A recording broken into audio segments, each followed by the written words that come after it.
Hello বন্ধুরা, কেমন আছো তোমরা সবাই? আশা করছি ভালো।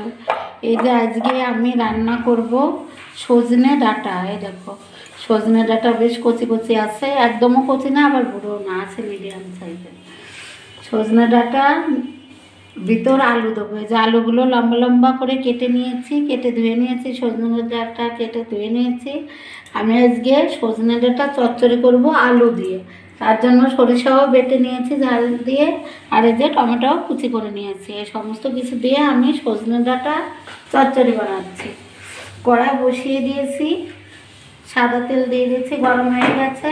এই যে এখন আমি কেটে ধুয়ে রাখা আলুগুলো আগে ভেজে নেব। অবশ্যই তার জন্য পুরো ভিডিওটি তোমাদের দেখতে হবে বন্ধুরা, আমি কেমন করে সজনে ডাঁটা চচ্চড়ি বানাচ্ছি সর্ষে বাটা দিয়ে।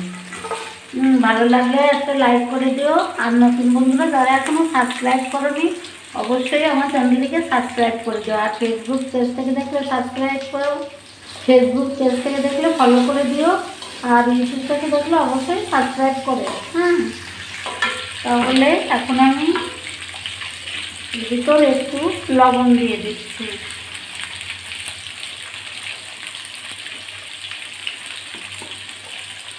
আর দিয়ে দিচ্ছি একটু হলুদ।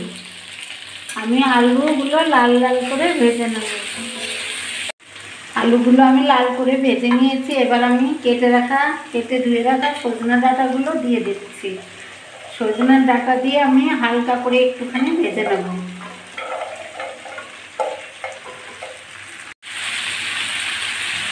সজনে ডাঁটাগুলো তো দিয়ে দিয়েছি, হালকা করে ভেজে নিয়েছি ডাঁটাগুলো।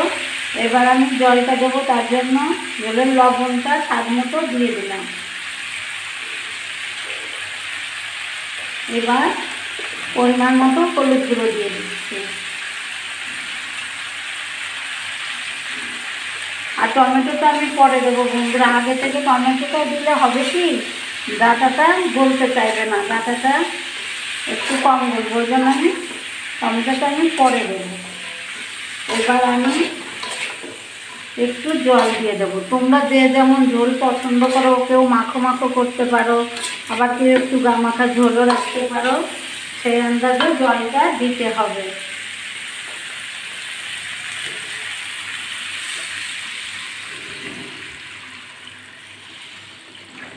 আমি এই জলটা দিয়ে আঁচটাও কমিয়ে রেখেছি, 7-8 মিনিট ঢাকা দিয়ে রেখে দিচ্ছি, তারপরে আবার ফিরাচ্ছি বন্ধুরা। এর ভিতরে আমি তো সরিষা বাটা করেছি, ওর ভিতরে অল্প ঝাল দিয়েছি।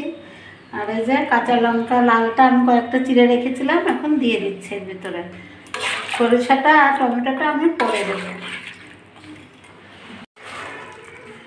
আর একটু পরে আমি টমেটোটা দেবো। প্রায় গলে এসছে ডাঁটাটা। কেটে রাখা টমেটোগুলো দিয়ে দিচ্ছি। টমেটো দিয়ে আমি আরও কিছুক্ষণ জাল করে নেওয়ার পরে তারপরে আমি সর্ষে বাটাটা দেবো। যে বন্ধুরা, সর্ষেটা একটু লবণ, কাঁচা লঙ্কা, সর্ষে বাটা আমি দিয়ে দিচ্ছি। 1 চামচ দিলাম, আরও 1 চামচ, 2 চামচ সর্ষে বাটা দিয়ে দিলাম। আমি 1 চামচ চিনি দিয়ে দিচ্ছি, যেহেতু টমেটো দিয়েছি আর লবণ আর ঝালটা ব্যালেন্সও হবে। এই যে 1 চামচ চিনি দিয়ে দিলাম।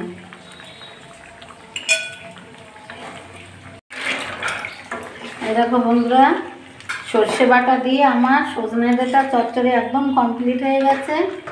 এই দেখো কি সুন্দর গলে গেছে ডাঁটাগুলো। এই যে একটা প্লেটে তুলে দেখাচ্ছি, এই দেখো, ঠিক আছে, একদম গলে গেছে। এখন আমি চুলোটা বন্ধ করে দিচ্ছি, একটা প্লেটে তুলে নিচ্ছি।